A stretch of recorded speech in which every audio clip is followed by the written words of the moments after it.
Hi, I'm Dennis Stone, president of America Stonehenge at North Salem, New Hampshire, and I'm standing next to one of the structures that are located on top of this hill. This is called the Watch House, and this structure is located about 500 feet from the main site. It consists of a large glacial deposit stone on the right side of the structure, and the structure was built around the left side of it. There were excavations done here during the 1950s and early 1980s, and a few artifacts were found inside the structure. We found a stone pendant, a bone pendant, and we also found a third piece of bone that was sent to a museum in the late 1950s, and they identified it as possible bison or buffalo bone.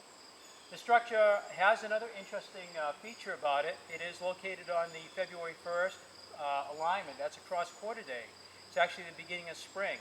So the sun will actually rise over the structure. When you stand up by the astronomical viewing platform, you're right in line for that particular alignment. So it's an astronomically aligned structure.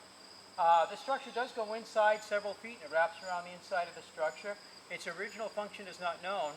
It is located at the beginning of a double wall path. It begins right where I'm standing, and this runs up several hundred feet to the main site.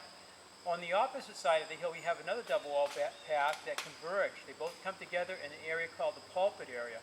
So some people suggest that the site was a religious site used during astronomical alignments, perhaps weddings, perhaps deaths, and it wasn't a place where people lived.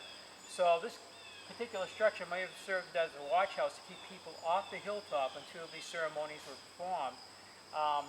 And so the original function is still up for debate, but we do have some pieces of artifacts that may suggest what it was.